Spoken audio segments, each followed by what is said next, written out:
Are you ever in the mood for a book that you can start and finish in a single day? I have some short books that are perfect for lazy, hazy summer days.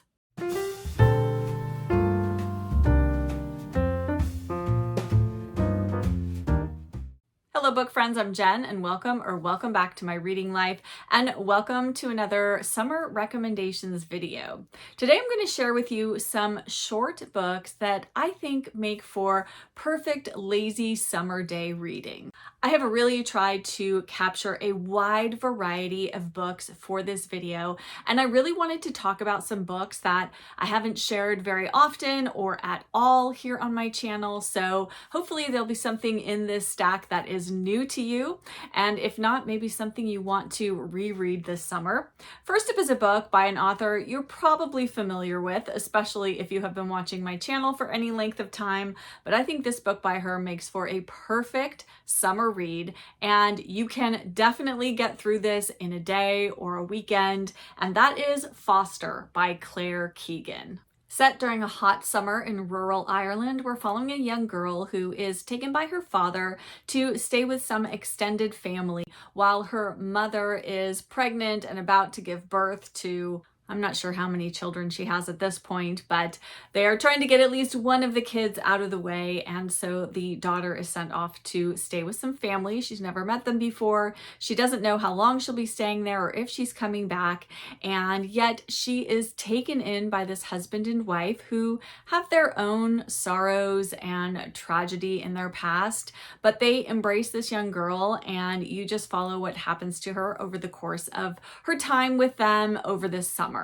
And it's funny because when I first read this, I felt like maybe there was something ominous that was going to happen, but I can promise you nothing does. This is really a lovely story, and it's one I absolutely need to reread, but I wholeheartedly recommend it. If you want a book to just suck you in and make the hours fly by, this is the book that's going to do it. I've said this before about Claire Keegan's writing, but she says so much with so few words, and Foster is an excellent example of that. Her writing is immaculate, and I don't think you can go wrong with any of her books, but Foster is definitely exceptional for summer. Next up is a book, and the best way I can describe it is almost like a cross between Claire Keegan's writing and Laurie Colwin, and that is Glaciers by Alexis M. Smith. This is going to be one of my favorite books of this year, and it is a slim little novella, and you can definitely get through it in a single day or a single weekend. And we follow Isabel. She lives in Portland, Oregon. She works for the public library.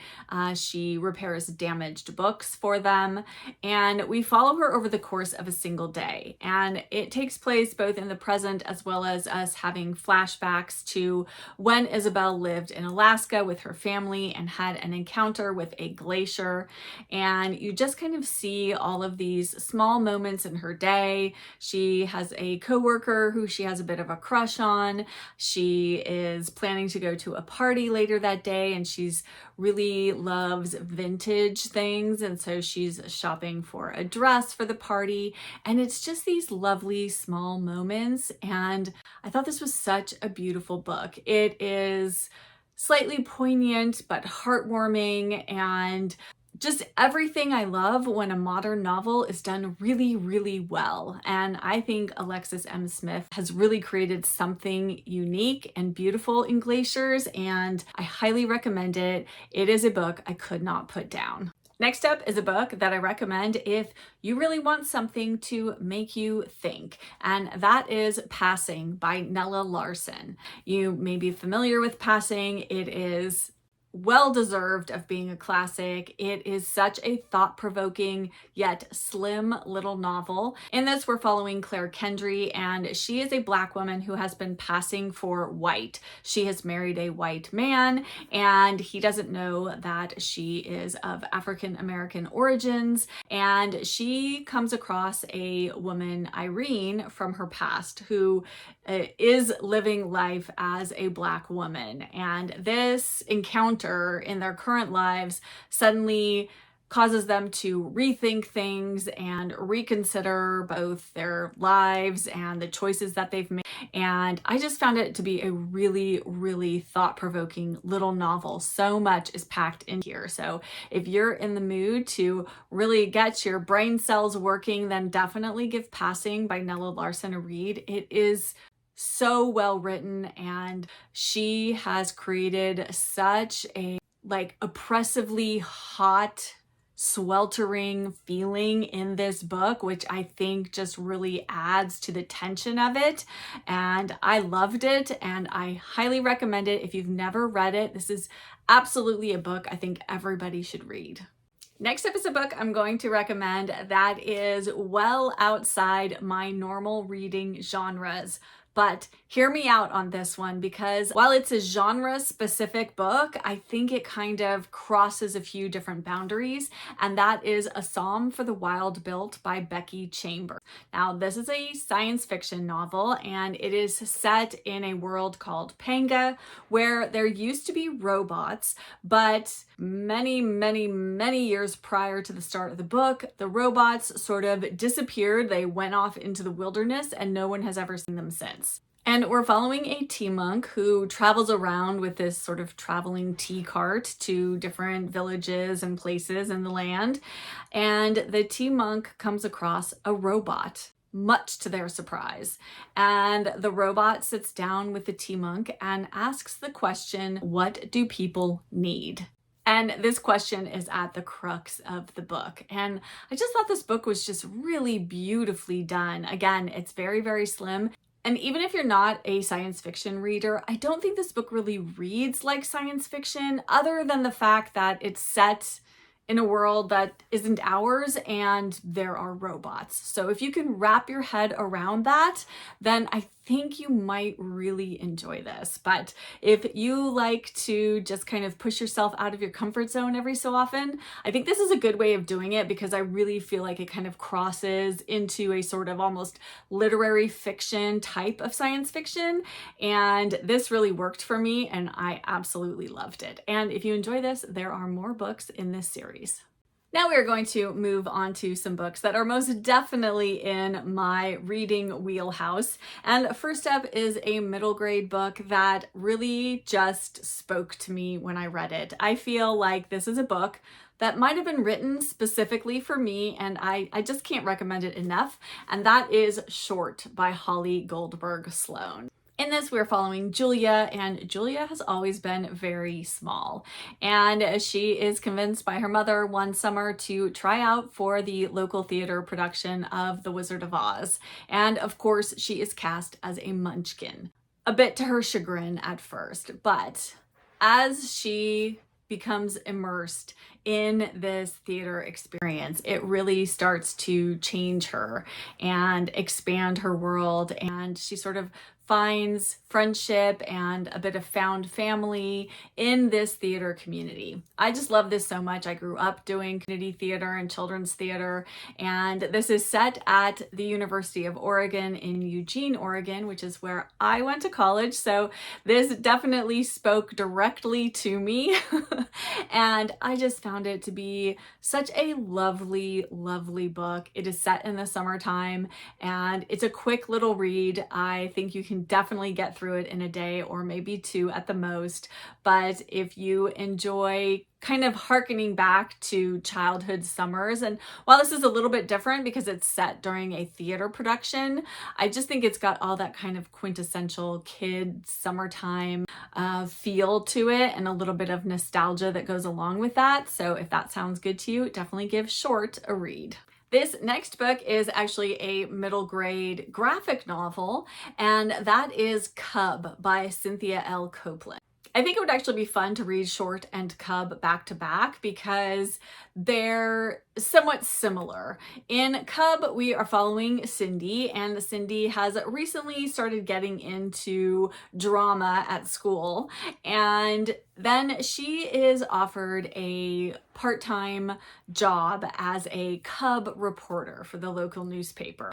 And so we follow her along as she looks for stories and scoops, and this is set in the early 1970s. It's actually set in 1973 1993, which is the year I was born, which was just very fun. But even though it was set the year I was born, it still felt very nostalgic to me. I could see my childhood and my growing up experiences in this book. So if you grew up in the 70s and 80s, please give this book a read. It is full of nostalgia. It does such a great job of kind of encompassing what your life is like in junior high school and at that age, and kind of all of the insecurities and challenges, but yet funny things, but yet awkward moments, all of that stuff. Cub has that in spades, and I loved this one, and I actually am due for a reread of this one as well. And if you want something that you could definitely read in a short afternoon, then Cub is it. Next up are a couple of books that are a little slower, a little quieter, a little more contemplative. So if that's what you're in the mood for, pick up one of these. The first one is The Summer Book by Tove Jansson. I read this a couple of summers ago, and it was one of those books that I think I need to read a few times to fully capture everything Tove Jansson is saying in this book. We are following a young girl, I believe she's 6 years old, and she and her grandmother are staying on this island in the Gulf of Finland. And this book has a very translated book feel to it, like just the way the language is.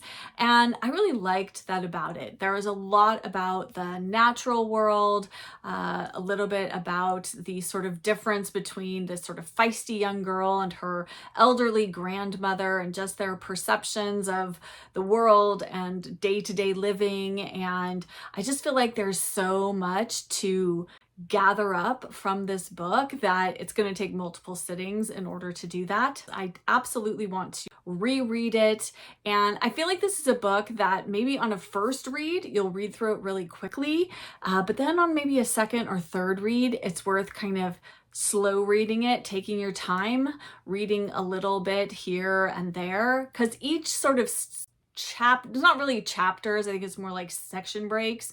It's almost like a little vignette unto itself. And I feel like it would be worthwhile to kind of read each little section, pause, just kind of reflect on that section, and then move on to the next. But I do think this is a book that you can sit down with and escape into on a summer's weekend.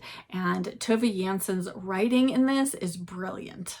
Next up is a book that made such an impact on me when I read it the first time, and I am actually starting a reread of it right now, and that is Gift from the Sea by Anne Morrow Lindbergh. And this is, again, another very kind of contemplative book, and Anne Morrow Lindbergh is just really kind of thinking through life that she sort of came up with while she was on a seaside vacation, and really kind of thinking about life while looking at the seashells on the shore. And it covers everything: love, and marriage, life and loss and happiness, and kind of everything in between. Is just a wonderful little read anytime, but especially if you're traveling to the seaside or going to be at the seaside anytime this summer, this would make a great book to take with you. But I just loved this. And again, it's just another book that will really get you thinking and reflecting on your own life. And I think it's beautiful. And we're going to end this video with two books by two of my favorite authors. And the first one is Voices in Summer by Rosamund Pilcher. I read this book last summer and vlogged about it here on my channel. If you'd like to watch that vlog, I will link it for you here and in the description box below. In this, we're following Laura. She is newly married, and she and her husband are supposed to be going on a holiday with friends of her husband's, but Laura's had some health issues and she really can't travel and she needs to recover. So her husband, Alec, ends up taking her to stay with some of his family. And she's a little bit reluctant to do so because she feels like she lives a bit in the shadow of Alex's first wife. But she ends up going because she really has no place else to go and she needs to have people around her to help take care of her. And of course, his family lives in Cornwall, and so she is kind of drawn into the magic of Cornwall as imagined by Rosamund Pilcher. And I just adored this book. I think it is my favorite so far of Rosamund's shorter novels that I have read, and I think it makes for perfect summertime reading. There's a little bit of drama and mystery in this because Laura receives an anonymous letter accusing her of having an affair with a man who is living in one of the buildings on Alexis family's property. And so that kind of adds some spice to the story. But truly, this is just full of Rosamund's beautiful descriptions of Cornwall. And she writes about family life and family relationships so very well. And I really loved Laura as a character, and I just fully empathized with her, and I just thought this was beautiful, and it is a perfect summer read. And finally, we have a book by, again, another one of my favorite authors, but I think this is a book I haven't really shared much about here on my channel, but I really loved this one, and that is Charlotte Fairlie by D.E. Stevenson. Now, this may seem like a strange pick for summer because it's actually set quite a bit of it at a boarding school, but hear me out because I do think it makes a great summer read. We are, of course, following Charlotte Fairlie. She is our title character, and she is the headmistress of a girls' boarding school in England, and she is quite young. I think she's maybe just turned 30, and she's been promoted into position, and she's having some challenges that come along with being headmistress. There's another teacher who's a bit disgruntled because she felt she should have been made headmistress, so there is a lot of friction going on there. And of course, there is just all the kind of dramas that go along with being a headmistress at a school. And there is a girl at the school who has a father who is widowed, and he and Charlotte maybe have an attraction to one another. And then this story actually ends up taking us to the Scottish Isles, and that is where I feel like this makes for such good summer reading. We're gonna follow Charlotte on this holiday, and of course there is some romance, and I just think D.E. Stevenson has created such a wonderful character in Charlotte. She is definitely one of my favorite of her characters so far. I think this is a fabulous D.E. Stevenson novel. I highly recommend it. I gave it 5 stars when I read it the first time. I am well overdue for a reread of this one. And I definitely think this is one of her books that isn't talked about that often, so I wanted to make sure I mentioned it here. You could definitely read this in a day or a weekend. I just breeze through her novels, and I recently called O. Douglas a balm for the soul, or at least for my soul, and D.E. Stevenson is right up there alongside her, so if that's the kind of book you're looking for, then definitely pick up Charlotte Fairlie. You will not be disappointed. And that will wrap up some short books that I recommend for lazy summer day reading. I hope that you enjoyed this video. I hope that maybe you found a book or two to add to your own personal summer TBR or pile of possibilities. I would love to chat with you down in the comments below. Let me know if there's a book that has really intrigued you from this list, or what is a book that you recommend that is short and perfect for a summer's day. I had so many books I could have shared here, but I thought I would keep it on the shorter side and also try to recommend some books that I haven't talked about as much. So hopefully you found something new in this video, but let us chat all things short summer reads down in the comments below. And if you're here but you don't have anything you'd like to add in the comments, but you would like to let me know that you were here, why don't you leave some sunshine emojis? Let's leave that sunshine. That's what we need for a perfect lazy afternoon of reading. So let us fill the comments with some sunshine. And if you enjoyed this video, if you wouldn't mind hitting that like button and also the hype button if you're on the YouTube mobile app. And if you're new here, I would love it if you haven't already done so, if you would hit that subscribe button and stick around and join my cozy corner of booktube. As always, I'll be back with another video very soon. And until then, I wish you a good book and a warm cuppa or an iced cuppa, whichever you prefer on a hot summer's day. I will see you again soon. Bye.